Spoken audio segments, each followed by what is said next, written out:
12 জানুয়ারি 2025 খ্রিস্টাব্দ সৌদি সরকারের সাথে বাংলাদেশ সরকারের হজ চুক্তি সম্পাদিত হয়েছে। সৌদি সরকারের পক্ষে সে দেশের হজ ও উমরা মন্ত্রী এবং বাংলাদেশ সরকারের পক্ষে আমি এই চুক্তিতে স্বাক্ষর করি। হজ চুক্তি স্বাক্ষর অনুষ্ঠান উপলক্ষে সৌদি হজ উমরা মন্ত্রণালয় জেদ্দা হজ উমরা সেবা সম্মেলন ও মেলার আয়োজন করে। আমি গত 14 জানুয়ারি এই সম্মেলনে অংশগ্রহণ করি এবং মেলার স্টলসমূহ পরিদর্শন করি। এই অনুষ্ঠানে মুসলিম দেশের ধর্মমন্ত্রী, রাষ্ট্রদূত সহ 87টা দেশের প্রতিনিধিরা অংশগ্রহণ করে। এই বিষয়গুলো আমরা আলাদা প্রেস বিজ্ঞপ্তি জারি করে আপনাদের মাধ্যমে দেশবাসীকে জানিয়েছি। প্রিয় সাংবাদিকবৃন্দ, হজ ও উমরা বিধিমালা 2022-এ সরকারি ব্যবস্থাপনার হজ যাত্রীদের জন্য বাড়ি ভাড়া করার লক্ষ্যে ধর্ম সচিবের নেতৃত্বে 12 সদস্যের একটা কমিটি রয়েছে। এই কমিটি প্রয়োজনে সদস্য কোপ করতে পারে। এবছর এই কমিটিতে সৌদি আরবে বাংলাদেশের রাষ্ট্রদূতের 2 জন, জেদ্দা কনসুলেটের 2 জন প্রতিনিধি কোপ করা হয়েছে। এদের মধ্যে সৌদি দূতাবাসের ডিফেন্স অ্যাটাচি ও জাতীয় নিরাপত্তা গোয়েন্দা সংস্থার প্রতিনিধিও ছিলেন। এরূপ শক্তিশালী একটি কমিটি এবছর সরকারের মাধ্যমে হজ যাত্রীদের জন্য বাড়ি ভাড়ার কাজটি সম্পন্ন করেছে। এই কমিটি বাড়ি ভাড়া কোটেশনের পরিপ্রেক্ষিতে দরদাতাদের বাড়িগুলো পরিদর্শন ও পর্যবেক্ষণ করেছে। প্রাথমিকভাবে বাছাইকৃত বাড়িগুলো 2 বার ততোধিকবার সরেজমিনে পরিদর্শন করেছে। বাড়িগুলোর মান, আনুষঙ্গিক সুবিধা, হারাম শরীফ হতে দূরত্ব, হজ প্যাকেজের প্রতিশ্রুত সেবা ও বাড়ি ভাড়া বাবদ বরাদ্দ এই সকল বিষয়গুলো চুলচেরা বিশ্লেষণ করে এই কমিটি সর্বোত্তম বাড়িগুলো ভাড়া করেছে এবং বাড়ি ভাড়া চুক্তিও সম্পাদন করেছে। এই কমিটি বিধি মোতাবেক বাড়ি ভাড়া করার ক্ষেত্রে স্বচ্ছতা নিশ্চিত করার জন্য সর্বান্তকরণের চেষ্টা করেছে। সম্মানিত সাংবাদিকবৃন্দ, এবছর সরকারের মাধ্যমে হাজিদের জন্য আমরা 2টি প্যাকেজ ঘোষণা করেছিলাম। সাধারণ হজ প্যাকেজ 1-এ নিবন্ধিত হজ যাত্রীদের জন্য মক্কায় আমরা হারাম শরীফের বহিঃচত্বর থেকে 3 কিলোমিটারের মধ্যে আবাসনের প্রতিশ্রুতি দিয়েছিলাম। সৌদি সরকারের বিধান অনুসারে হারাম শরীফ হতে 2 কিলোমিটার দূরে হজ যাত্রীদের জন্য হোটেল বা বাসা ভাড়া করা হলে সেক্ষেত্রে আবশ্যিকভাবে পরিবহনের বন্দোবস্ত রাখতে হয়। আমরা এই উদ্দেশ্যে হজ যাত্রীর প্রতি 300 রিয়াল ধরে প্যাকেজ ঘোষণা দিয়েছিলাম। কিন্তু বাস্তবতা হলো হজের মৌসুম অত্যধিক ভিড়ের কারণে অনেক সময় হারাম শরীফ হতে 1.5 থেকে 2 কিলোমিটারের মধ্যে বাস প্রবেশ করতে দেওয়া হয় না। এই কারণে আমরা হাজিদের সুবিধার্থে প্যাকেজ 1-এর বাড়ি ভাড়া ও পরিবহন বাবদ দেওয়া টাকা সমন্বয় করে এই প্যাকেজের হাজিদের জন্য 3 কিলোমিটার স্তরে 2 কিলোমিটারও কম দূরত্বে বাড়ি ভাড়া নিয়েছি। আমরা তাদের জন্য যে বাড়িগুলো ভাড়া নিয়েছি তার সর্বোচ্চ দূরত্ব হবে 1.6 কিলোমিটার। বাড়ি ভাড়া কমিটির সদস্যগণের সর্বসম্মত সিদ্ধান্তের ভিত্তিতে আমরা এই সিদ্ধান্ত নিয়েছি। এই রূপ সিদ্ধান্ত নেওয়ার ফলে সরকারের মাধ্যমে হাজিদের কষ্ট লাঘব হবে এবং হাজি হারিয়ে যাওয়ার আশঙ্কাও বহুলাংশে কমে গেছে। এখানে 2টি খাত সমন্বয় করে আমরা যে কাজটি করেছি সেটার বিষয়েও প্যাকেজে স্পষ্ট বলা আছে। সরকার হাজিদের সুবিধার্থে যে কোনো খাত সমন্বয়ের অধিকার সংরক্ষণ করে।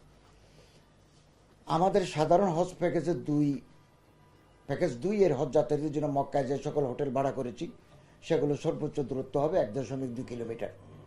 অন্যদিকে মদিনায় হজ প্যাকেজ 1-এর হজ যাত্রীদের জন্য সর্বোচ্চ 1 কিলোমিটারের মধ্যে এবং হজ প্যাকেজ 2-এর হজ যাত্রীদের জন্য 300-400 মিটারের মধ্যে হোটেল ভাড়া করা হয়েছে।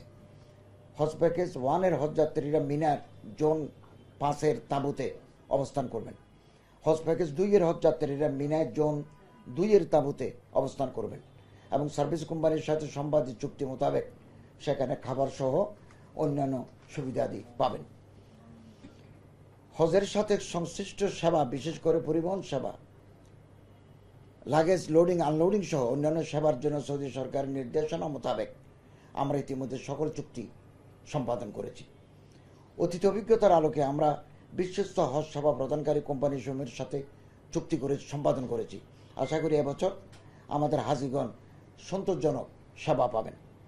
আমরা ইতিমধ্যে সৌদি সরকারের চাহিদা মাফিক হজ যাত্রী প্রতি 1,57,391 টাকা হিসাবে 1,285 কোটি টাকার সমপরিমাণ সৌদি রিয়াল প্রেরণ করেছি। প্রিয় সাংবাদিকবৃন্দ, এই বিষয়টি অত্যন্ত গুরুত্বপূর্ণ। এটা আমি আপনাদের মাধ্যমে এটা ব্যাপক প্রচারণা কামনা করছি। বেসরকারি এজেন্সিগুলো তাদের অধীনে নিবন্ধিত হজ যাত্রীদের জন্য সৌদি সরকারের গাইডলাইন অনুসারে কাজ করে যাচ্ছেন। অনেকের কার্যক্রম বেশ সন্তোষজনক, আবার অনেকে ধীর গতিতে চলেছেন। সৌদি সরকারের পক্ষ হতে হজ সেবা দানকারী কোম্পানির সাথে 14 ফেব্রুয়ারির মধ্যে সকল চুক্তি সম্পাদনের নির্দেশনা দেওয়া হয়েছে এবং এই ডেডলাইনের মধ্যে তাদের পক্ষ হতে সকল চুক্তি সম্পন্ন করার জন্য তাগিদ দিচ্ছে সৌদি হজ ও ওমরা মন্ত্রণালয় হতে। গতকালও আমাদেরকে একটা গুরুত্বপূর্ণ বার্তা পাঠানো হয়েছে, যেখানে বলা হয়েছে চুক্তি সম্পাদনের গতি খুব স্লথ এবং অনেক ক্ষেত্রে তেমন কোনো অগ্রগতি লক্ষ্য করা যাচ্ছে না। ডেডলাইন 14 ফেব্রুয়ারি এবং এটা কোনোভাবেই বাড়ানো হবে না। বাংলাদেশ হতে হজের জন্য নিবন্ধিত কোনো ভাই বা বোন যাতে হজব্রত পালন করা হতে বঞ্চিত না হয় সে বিষয়ে আমাদেরকে প্রয়োজনীয় ব্যবস্থা গ্রহণের জন্য অনুরোধ করেছেন। এটা আমাদের সচিব, vice minister of hajj and umrah আমাদের সচিব মহোদয়ের কাছে টেক্সট করেছেন। আমরা টেক্সটও আপনার পরে শোনাবো। এর আগে ওনারা চিঠি দিয়েছেন, চিঠির ভাষাও একটু কড়া। তো এই পর্যন্ত আমাদের প্রায় অর্ধেকের বেশি করেছেন, আর অর্ধেক এখনো বাকি আছে। সময় আছে মাত্র 4 দিন। এরপরে যদি কেউ আমাদেরকে বলে যে টাইম বাড়ান, এটা আমাদের সুযোগ নাই, এটা আমাদের হাতে নাই, এটা সৌদি গভর্নমেন্টের ব্যাপার। এবং বারবার আমার সাথে গতকালও মাননীয় সৌদি অ্যাম্বাসেডারের সাথে দেখা হয়েছে। উনি আমাকে জিজ্ঞাসা করেছেন টাকা সব গেছে কিনা। আমি বলছি গেছে। তিনি বলেন যে 14 ফেব্রুয়ারি মনে রাখবেন। এখন ওরা যদি আমাদের দাবি করে যে আপনারা আবার বাড়ান, এটা আমাদের আর সুযোগ নেই। হজ সার্ভিস কোম্পানির সাথে 14 ফেব্রুয়ারির মধ্যে চুক্তি সম্পাদনের বিষয়টি গত বছরের 23 অক্টোবর সৌদি হজ ওমরা মন্ত্রণালয় হতে জানানো হয়। গত বছরের 23 অক্টোবর ওনারা জানিয়ে দিয়েছেন 14 ফেব্রুয়ারি ডেডলাইন। পরবর্তীতে আরও কয়েকবার পত্র মারফত আমাদেরকে এই বিষয়টি অবহিত করা হয়েছে এবং সে মোতাবেক আমাদের মন্ত্রণালয় হতে সংশ্লিষ্ট এজেন্সিগুলোকে জানানো হয়েছে। এবং কিছুক্ষণ আগে আমাদের সচিব মহোদয় এজেন্সিগুলোর মালিকদের সাথে কথা বলেছেন। এখন এই মিটিং শেষ করে এখানে এসেছেন। আমাদের মন্ত্রণালয় হতে বিষয়গুলো সার্বক্ষণিক তদারকি করা হচ্ছে। আমরা গতকালও এজেন্সিদেরকে তাগিদপত্র দিয়েছি। আজ সকালেও সংশ্লিষ্ট এজেন্সি মালিক পরিচালকদের সাথে সভা করেছি এবং তাদেরকে 14 ফেব্রুয়ারির মধ্যে সকল চুক্তি সম্পাদনের জন্য বলা হয়েছে। আপনাদের মাধ্যমেও আমরা সংশ্লিষ্ট এজেন্সিগুলিকে অনুরোধ জানাবো তারা যেন সৌদি সরকারের বেঁধে দেওয়া সময় 14 ফেব্রুয়ারির মধ্যে 1 নম্বর মিনা ও আরাফায় তাঁবু ক্যাটারিংয়ের জন্য সার্ভিস কোম্পানির সাথে চুক্তি, 2 বাড়ি বা হোটেল কর্তৃপক্ষের সাথে চুক্তি, 3 পরিবহন কোম্পানির সাথে চুক্তি, 4 ক্যাটারিং নিতে আগ্রহী হলে ক্যাটারিং সেবা দানকারী কোম্পানির সাথে চুক্তিগুলো সম্পাদন করবেন। এজেন্সির অবহেলা বা গাফিলতির কারণে কোনো হজ যাত্রী, নিবন্ধিত হজ যাত্রী হজ করতে না পারলে সে দায় সংশ্লিষ্ট এজেন্সিকে নিতে হবে। এই দায় কোনোভাবে সৌদি সরকার কিংবা বাংলাদেশের ধর্ম বিষয়ক মন্ত্রণালয় বহন করবে না। এবং 14 ফেব্রুয়ারির পরে তাদের সমস্ত যে কম্পিউটারের ভিতরে যে ইনপুট দেয় এগুলো ক্লোজ হয়ে যাবে। প্রিয় সাংবাদিকবৃন্দ, গণমাধ্যম রাষ্ট্রের চতুর্থ স্তম্ভ। বস্তুনিষ্ঠ তথ্য প্রচারের মাধ্যমে যে কোনো জনগুরুত্বপূর্ণ ইস্যুতে জনগণকে সচেতন ও জনমত গঠন আপনাদের ভূমিকা অত্যন্ত গুরুত্বপূর্ণ। আমরা বিশ্বাস করি সুষ্ঠু হজ ব্যবস্থাপনার ক্ষেত্রে আপনাদের ভূমিকা অত্যন্ত প্রশংসনীয়।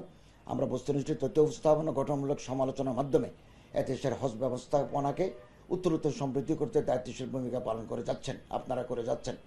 আপনাদের অব্যাহত সহযোগিতা ও আন্তরিক উপস্থিতির জন্য আমি ধর্ম বিষয়ক মন্ত্রণালয়ের পক্ষ হতে আপনাদেরকে ধন্যবাদ ও কৃতজ্ঞতা জানাচ্ছি। ধন্যবাদ সবাইকে। পাশে আরেকটা একসাথে কথা বলে ফেলি। বিভিন্ন পত্রিকায়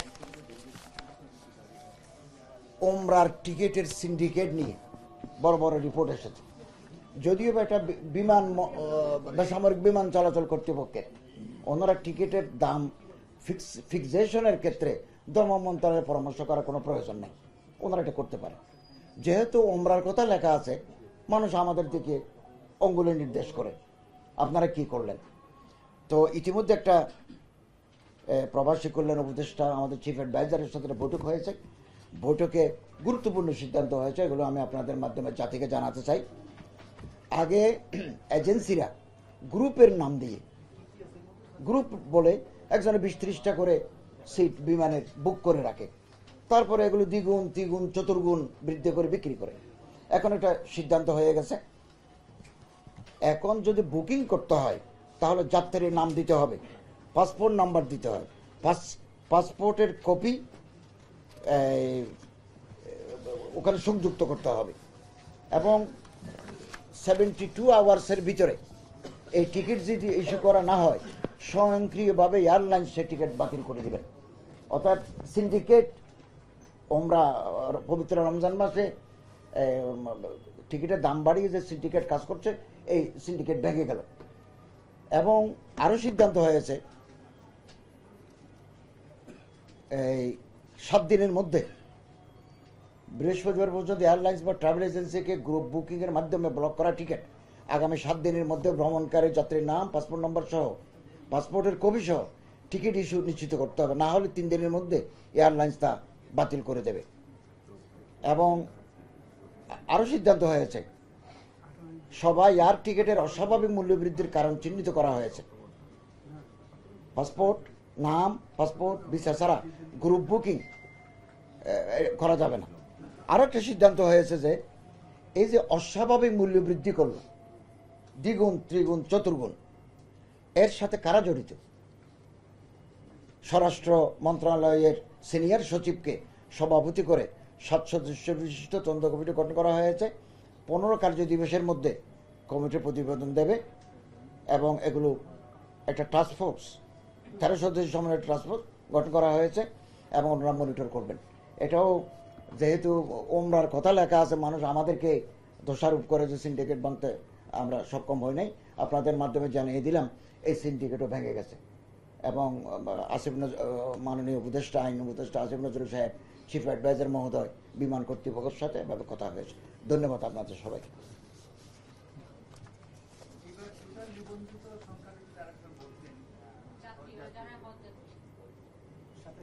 87,100 সরকারি বেসরকারি মিলে 87,100। 87,100 টোটাল, আর সরকারি ব্যবস্থাপনায় যাবে 5,200, আর বেসরকারি ব্যবস্থাপনায় যাবে 81,900। আপনি বলছিলেন মাননীয় উপদেষ্টা যে আমাদের বেসরকারি এজেন্সি কাজের সময়ও নেই, কতগুলো এজেন্সি এরকম এবং তাদের মাধ্যমে কতজন নিবন্ধিত হয়েছে?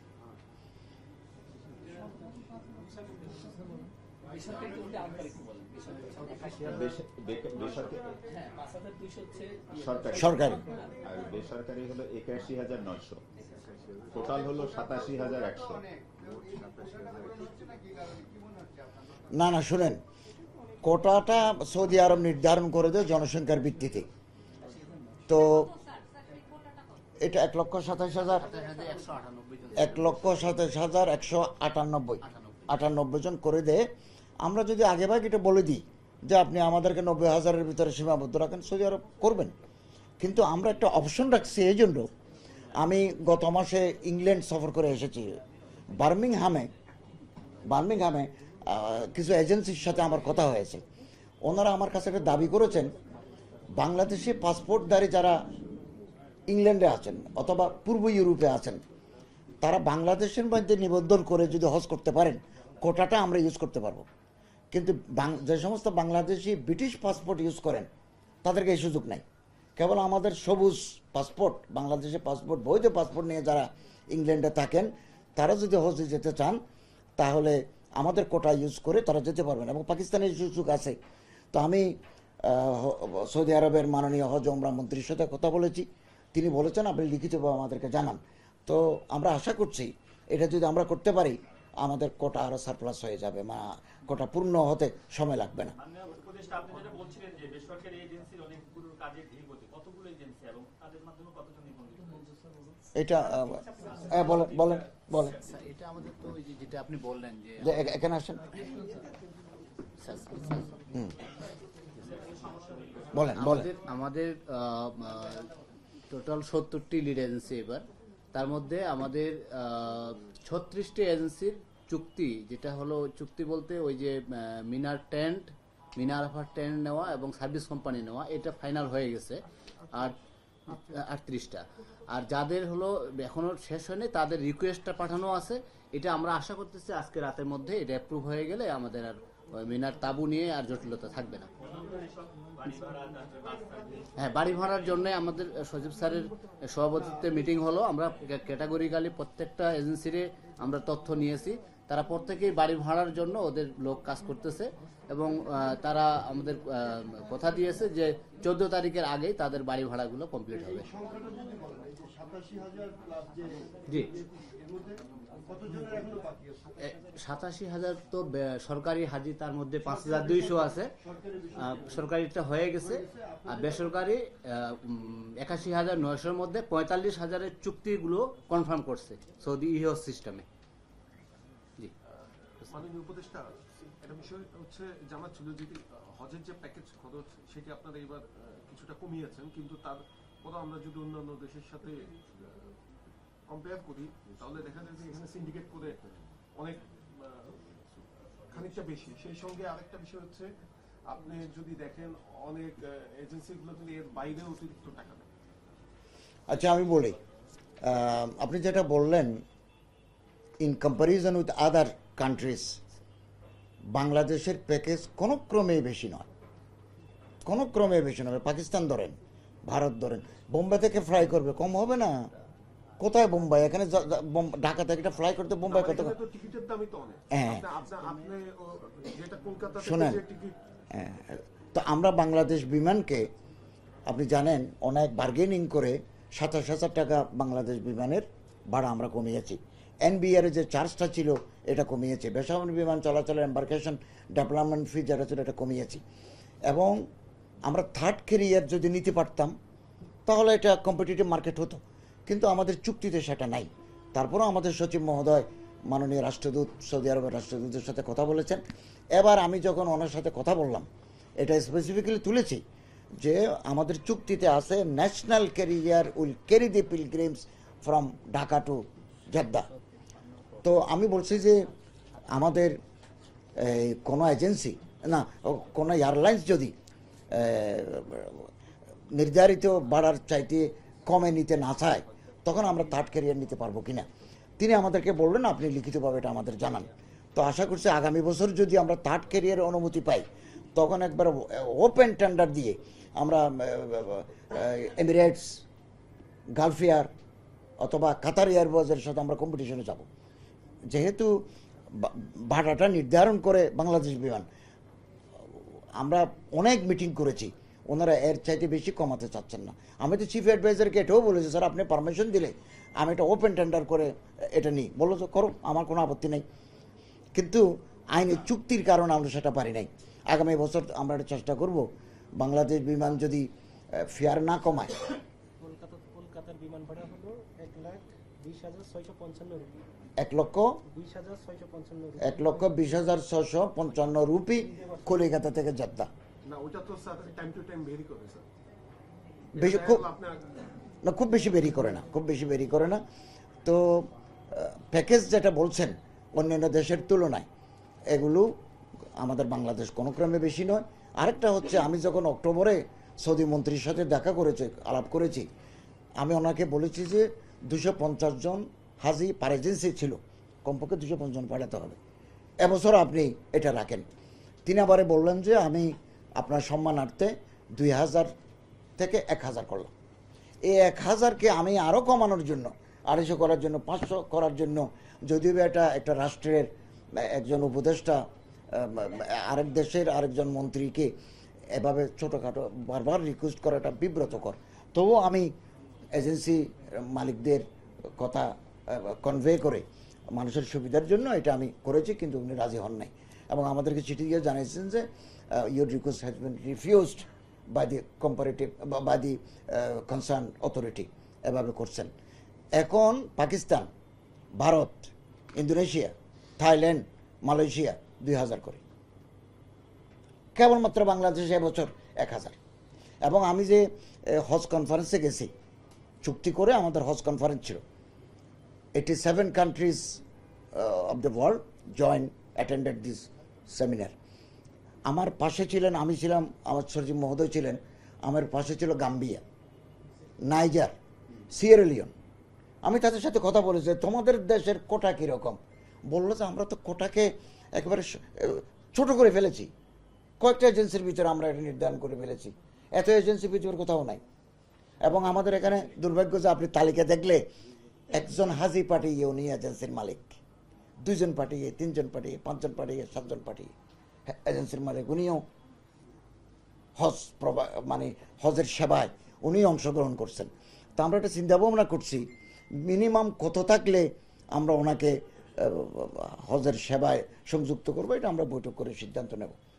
এবং আপনাদের মাধ্যমে আমরা জানাতে চাই অনেক হজ এজেন্সি খুব ভালো সেবা আমাদের দিয়ে যাচ্ছেন, আমরা তাদের সহযোগিতা পেয়েছি, এখনও পাচ্ছি, এবং তাদের সার্ভিসও উন্নত। তো বাকি যারা আছেন আমরা ধর্ম মন্ত্রণালয় তাদের কাছ থেকেও একটা পজিটিভ আচরণ, পজিটিভ কর্মকাণ্ড আমরা আশা করছি আর কি। আমরা কেউ কারো প্রতিপক্ষ নই, আমরা এজেন্সির বিরুদ্ধে নয়, এজেন্সিও আমাদের বিরুদ্ধে নয়।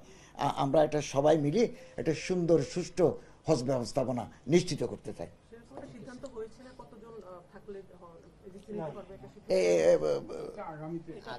আগামীতে করবো আমরা, আগামীতে করবো। তো এখানে দেখা আছে কেউ যদি কোনো হাজি না পাঠায় তাহলে তিনি হজ ব্যবস্থায় যুক্ত হতে পারবেন না, এজন্য একজন হাজি পাঠায়।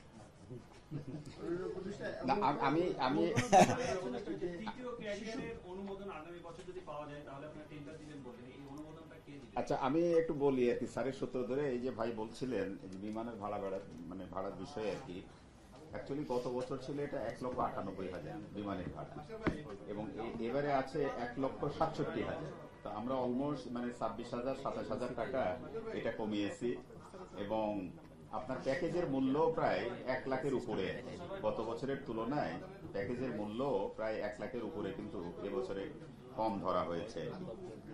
অ্যাকচুয়ালি আজকে যে প্রেস ব্রিফিং এর আয়োজনটা, এটার মূল বার্তাটাই হলো যে গভর্নমেন্ট ব্যবস্থাপনায় যে আপনার 5,200 জন হাজি যাবে, আমরা রাইট ট্র্যাকে আছি। বা প্রাইভেট ম্যানেজমেন্টে অনেকগুলো এজেন্সি এগিয়ে আছে, বাস বেশিরভাগই পিছিয়ে আছে। আমার ডেডলাইন হলো 14 তারিখ, আমাদের যে মাননীয় উপদেষ্টা যেটা বলেছেন 14 ফেব্রুয়ারি। তো আমরা এটা চিঠির মাধ্যমে, তাগিদ পত্রের মাধ্যমে, সবার মাধ্যমে আমরা এজেন্সিগুলোকে এটা করেছি, অবহিত করেছি। তো আপনাদের মাধ্যমে বিষয়টা একটু সেন্সিটাইজ করা, যে তাদেরকে ওই জিনিসটাকে বার্তাটা পৌঁছে দেওয়া। কারণ হজ এটা একটা প্রায়োরিটি ইস্যু, আমরা এটা সবাই মিলে একটা টিম স্পিরিট নিয়ে কাজ করতে চাই। প্রাইভেট এজেন্সিগুলো তারাও সহযোগিতা করছে। এই সবাই আসার আগেও যে মাননীয় উপদেষ্টা বললেন যে আমরা 70টা লিড এজেন্সির সাথে আমরা বসেছি, কথা বলেছি, এবং সৌদি গভর্নমেন্টের বার্তাটাও দিয়েছি যাতে নিবন্ধিত কোনো হাজি কোনো ভাই বোন যাতে কোনোভাবে বাদ না পড়ে, এই জিনিসটা তারা আমাদেরকে স্মরণ করিয়ে দিয়েছে। এবং 14 তারিখের পরে যদি কোনো কাজ অসম্পূর্ণ থাকে, বিশেষ করে 4টা চুক্তি, আপনার এই যে পরিবহন চুক্তি, বাড়ি ভাড়া চুক্তি, মিনা আরাফায় যে তাবু ভাড়া বলেন, ক্যাটারিং বলেন, পরিবহন, এই কাজগুলো অসম্পূর্ণ হলে 14 তারিখের পরে সিস্টেম অটোমেটিক্যালি আমার বন্ধ হয়ে যাবে। তো এই বার্তাটাই আমরা তাদেরকে দিয়েছি যে আপনারা এগিয়ে আসেন, আমরা একই পরিবারের সদস্য, আমরা সবাই মিলেই টিম স্পিরিট নিয়ে কাজ করতে চাই, আমরা ডিফল্টার থাকতে চাই না, আপডেটেড থাকতে চাই আর কি।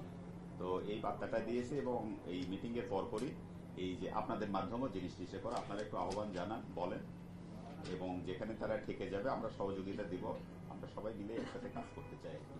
এবং এই যে স্যার বললেন আমরা একই টেবিলে ছিলাম, নাইজার, গাম্বিয়াতে স্যার 15টা এজেন্সি, 15টা এজেন্সি তাদের। এবার কি 1,67,000 টাকা ভাড়া বিমান ভাড়া 1,67,000। ঢাকা লন্ডন আপনি বিমান ভাড়া দেখেন স্যার, না, এই ভাড়াটা 1,40,000 করার জন্য উপদেষ্টা মহোদয় বললেন আমরা সর্বাত্মক চেষ্টা করেছি বিমানের সাথে। 1,40,000 হলেও তো সেটা পার্টি স্যার। হ্যাঁ, আপনি ঢাকা লন্ডন যদি 1,40,000 টাকা হয়, 40,000 টাকা হয় sir, up down sir. Dhaka new York যদি 1,60,000 টাকা হয়, তাহলে নরমাল ফেয়ার, এমনি normal fair Dhaka Jeddah normal fair Dhaka London, কিন্তু এখানে তো 4 বার যাতায়াত 70,000, তো সেখানে ডবল করা, কারণ হচ্ছে এক সময় খালি অবস্থায় আসবে, সেখানে ধরা আছে যে এমটি অবস্থায় আসলে সেখানে ফুয়েল কনজাম্পশন, তারপরে ইনফ্লাইট যে ক্যাটারিং সেটাও লাগছে না, সব মিলে এটা ধরা হয়েছিল 1,40,000 আর কি। আমরা চেষ্টা করেছি, আগের যে বিমান উপদেষ্টা ছিলেন উনি ওই যে হাসান আরিফ সাহেব, উনি মারা গেলেন, ওনারও আন্তরিকতা ছিল। তো আমরা সৌদি কর্তৃপক্ষকে অ্যাপ্রোচ করেছি থার্ড ক্যারিয়ার, এই 2000 ইয়েতে হবে না, তো আমরা অফিসিয়ালি জানাবো, তারা এগ্রি করলে আমরা 26 সালে। আমাদের যে পিপিআর আছে এটা অনুসরণ করে সরকার প্রধানের অ্যাপ্রুভাল নিয়ে যে নিয়ম কানুন আছে আর কি সেটা অনুসরণ করে আমরা আগাবো। বাট এই ক্ষেত্রে ইয়ে লাগবে, সৌদি কর্তৃপক্ষের ইয়ে লাগবে, অনুমোদন লাগবে। জনসংখ্যা কত, যে আমাদেরকে যে 15টা এজেন্সি দিচ্ছে, বাংলাদেশের জনসংখ্যা কত সেই অনুযায়ী আমাদের সাথে আছে। শুনেন, আমি না, আপনার পাকিস্তানের লোক সংখ্যা কিন্তু ইয়ে না, পাকিস্তানেও কিন্তু এজেন্সির সংখ্যা অনেক কম আমাদের চেয়ে। আচ্ছা, আমি আপনাদেরকে বলি, আমি যেটা বুঝতে পারলাম, সৌদি গভর্নমেন্ট হজ সিস্টেমটাকে ডিজিটালাইজড করে এবং ন্যাশনালাইজ করে ফেলবেন, জাতীয়করণ করবেন। এবং আমি যে ইংল্যান্ডে গেছি, ইংল্যান্ড, কানাডা, পূর্ব ইউরোপ বা আমেরিকা আগে বাংলাদেশের মতো হাজি পাঠাতো। ওনারা যায় সৌদি আরবে বিভিন্ন ঘট্টর ভাড়া করতো, তারপরে হজ প্রোভাইডার এজেন্সিগুলোর সাথে কথা বলতো। এখন এই সিস্টেম নাই।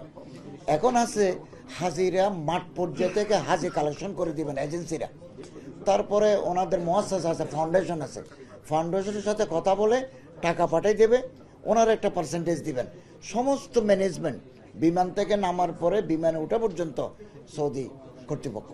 মাননীয় উপদেষ্টা, একটা বিষয় আপনার লিখিত বক্তব্যে বলেছেন, যদি কোনো হজ যাত্রী যেতে না পারলে বেসরকারিভাবে তার দায় দায়িত্ব সৌদি সরকার আমাদের ধর্ম মন্ত্রণালয় নিবে না। জি, শুধু এইটাই নিবে না, নাকি তাদের বিরুদ্ধে কোনো ব্যবস্থা নিবেন বা নিশ্চয় নিশ্চয় নিশ্চয় তাদের বিরুদ্ধে ব্যবস্থা নেওয়া হবে, ব্যবস্থা নেওয়া হবে। ব্যবস্থা কি বাতিল করবেন তাদের হজ এজেন্সি? কেবল বাতিলে তো যথেষ্ট নয়, একটা আইন বিধিমালায় বিধিমালা বলা আছে। আছে, যদি কোনো এজেন্সি নিয়ম কানুন ভঙ্গ করে মিসকন্ডাক্টের অভিযোগে যদি অভিযুক্ত হয়, তার লাইসেন্স বাতিল হবে পেনাল্টির আওতায়, সেটা ফাইন্যান্সিয়াল বলেন, এবং লাইসেন্স তো বাতিল হবে, ইন এডিশন যে আর্থিক যে দণ্ড সেটাও আসবে, সেটা ব্যবস্থা আছে। এবং এখানে আমাদের যে ডেপুটি মিনিস্টার বলছেন যে নিবন্ধিত বাংলাদেশের কোনো ভাই বোন যদি হজে যেতে না পারে, এর দায় আমরা নেব না। এবং 14 তারিখ রাতেই 12টা 1 মিনিটে সমস্ত সিস্টেম ক্লোজ হয়ে যাবে। এখন কেউ যদি বলে যে আমাদের বাড়ান, মন্ত্রীর কাছে চিঠি লিখেন, ফোন করেন, it is not possible for us. আর স্যারকে আমি এটা আমাদের সুযোগ না, আমি বলতে পারবো না। এটা বলিও যে আমি শুরুতেও বলেছিলাম যে হজ একটা দ্বিরাষ্ট্রীয় বিষয়। এটা যে সৌদি আরব যেটা হোস্ট কান্ট্রি হিসাবে তারা একটা মুখ্য ভূমিকা পালন করে নীতি নির্ধারণী বিষয়ে বলেন, সার্বিক সমন্বয়ের ক্ষেত্রে তারা যে জিনিসটা বলে সেটাই আমাদেরকে কমপ্লাই করতে হয়। তারা একটা মুখ্য ভূমিকা পালন করে। যদি এটা মুসলিম দেশসমূহের তত্ত্বাবধান ব্যবস্থাপনায় পরিচালিত হয়, কিন্তু হোস্ট কান্ট্রি হিসেবে নীতি নির্ধারণী বিষয়ে তারা একটা মুখ্য ভূমিকা পালন করে। স্যার, একটা জিনিস, যে ওই যে যারা প্রতারণা করে, যে এজেন্সিগুলি টাকা নিয়ে পরে হজযাত্রীগুলি কান্নাকাটি করে, যে আমরা দেখছি আর স্যার, এইটার বিষয়ে খুব হয় প্রথম যে এইদের বিরুদ্ধে এই ব্যবস্থা হবে, কিন্তু আলটিমেটলি স্যার কোনো ব্যবস্থাই দিল না। আচ্ছা, কয়টা এজেন্সি আপনি বাতিল করেছেন? আমাদের প্রত্যেক বছর ভিত্তিক আমরা যে সমস্ত এজেন্সিগুলো বাতিল করি গত বছর কয়টা করছেন? গত বছর কয়টা এজেন্সি বাতিল করছেন? গত বছর এজেন্সি ওইরকম বড় অভিযোগ ছিল না। এর আগের বছর? তার আগে এই বছর বাতিল হয় নাই, গত বছর বাতিল হয়েছে প্রায় 15টা মতো এজেন্সি বাতিল। 15টা এজেন্সি বাতিল হয়েছে। এর মধ্যে আবার কিছু ওই 15টা কি এবছর আবার কাজ করছে না? না, যেগুলো বাতিল হয় সেগুলো কাজ করতে পারে না। আমাদের অনেক এজেন্সি এখনো বাতিল অবস্থায় আছে, হাইকোর্টে রিট করে আছে। এই কারণে তো সংখ্যা অনেক কম। আমাদের এজেন্সির সংখ্যা ছিল 1500, এখন কত? এখানে এখন 753টা এজেন্সি কার্যকর। 753টা এজেন্সি হজ অপারেটিভের সাথে যুক্ত। অনুমোদন দিয়েছিলাম স্যার 941 টাকা। হ্যাঁ, 941 টাকা অনুমোদন দিয়েছিলাম। এবং আমাদের ওয়েবসাইটে, আমাদের হজ পোর্টালে দেওয়া আছে কোন সনে কতগুলো বাতিল করা হয়েছে। কোন এজেন্সি যদি হাজিদের সাথে চুক্তি করার কথা আছে, হাজিদের সাথে চুক্তি করতে হবে, কত দূরত্বে তারা রাখবেন, কি পরিমাণ খাবার দিবেন, কি ফ্যাসিলিটিস অ্যামিনিটিস দিবেন, এগুলো লেখা আছে। কত টাকা নেবে লেখা আছে। তো যদি কোনো এজেন্সি হাজিদের সাথে চুক্তি ভঙ্গ করে, আমাদের কাছে স্পেসিফিক্যালি এগুলো যদি আমাদের জানায়, আমরা অ্যাকর্ডিং টু বিধি এটা ব্যবস্থা নেব। একটু তথ্য জানানো হ্যাঁ, এখানে বলা আছে শিশুদেরকে নেওয়া যাবে না, ছোট বাচ্চাদেরকে নেওয়া যাবে না। এটা তো সৌদি আরবকে আমরা বলেছি আপনারা এজটা আমাদেরকে জানাই দেন, এখনো জানায় নাই, কারণ হজটা এখনো দেওয়ার আছে। আর হজের ক্ষেত্রে আর মেনিনজাইটিস যে টিকা, ইনফ্লুয়েঞ্জার টিকা, এটার জন্য আমি সিভিল সার্জন এবং স্বরাষ্ট্র সচিব এবং মহাপরিচালক হেলথের সাথে কথা বলেছি। এখন তো আমার গভর্নমেন্ট এটা বাতিল করে দিয়েছে। অতএব আমরা একটা সুন্দর হজ ব্যবস্থাপনার দিকে এগোচ্ছি এবং ওনারা যদি আমাদের এজেন্সিগুলো যদি 14 ফেব্রুয়ারির ভিতরে কার্যক্রম সম্পন্ন করেন তাহলে আমরা একটা সুস্থ সুন্দর আমরা একটা হজ উপহার দিতে পারবো।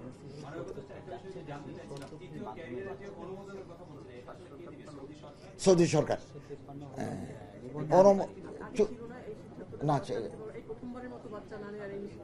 এটা প্রথম, কারণ বেশি মানুষ বাচ্চা নিলে এগুলো বীরের মধ্যে সাফোকেশন হয়, হারিয়ে যায়। এবার তো আমি তো উনি তো আসছেন এক সপ্তাহ আগে, আমি 15 দিন আগে আসছি।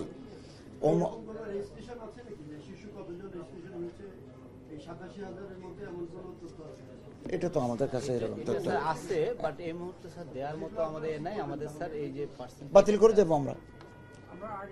সৌদি গভর্নমেন্টের এগুলো যেহেতু দ্বিরাষ্ট্রিক কার্যক্রম, দুটো রাষ্ট্র। আমাদের এজ ভিত্তিক এই যে নিবন্ধনকারী মোট ধরে 65% পুরুষ, 35% মহিলা। বয়স ভিত্তিক তথ্য হলো 50 বছরের কম হলো 38%, 55 থেকে 60 হলো 34%। শিশুদের তো নাই, শিশুদের এটা নাই, কিন্তু বয়স ভিত্তিক ভাগটা আছে। আচ্ছা, অসুবিধা নাই। সৌদি আরব গভর্নমেন্ট, সৌদি সরকারের পক্ষ থেকে চিঠি আসলে তাহলে আমরা সেই অনুযায়ী বাচ্চাদেরকে আমাদের এবছর যারা যাবে তো জাস্ট আপনাদের মাধ্যমে কেটে জানাতে চাই, আপনারা একটু কাইন্ডলি এই আহ্বানটা যে এই 14 ফেব্রুয়ারির মধ্যে সেবা চুক্তিগুলো সম্পাদন করা, মানে for the betterment of the people যারা যাবে আর কি, না হলে একটা বড় সমস্যায় পড়ে যাবো আর কি। কারণ সৌদি গভর্নমেন্ট এটা রিপিটেডলি আমাদেরকে বলেছে যে 14 পরে আর আমরা করবো না। আমিও জাস্ট এখানে আসার আগে মিটিংয়ে এই আহ্বানটা জানাইছি আপনার মিডিয়া কর্মী, আমরা বললাম যে আমরা এটা একটা টিম ওয়ার্ক, আপনাদের মাধ্যমে গভর্নমেন্টের বার্তাটা আমরা কনভে করতে চাই। আপনারা একটু বলেন 14 ফেব্রুয়ারির মধ্যে এই সেবা চুক্তিগুলো সম্পাদন করার জন্য, মানে সুষ্ঠু হজ ব্যবস্থাপনার জন্য। থ্যাংক ইউ, ধন্যবাদ আপনাদের সবাইকে।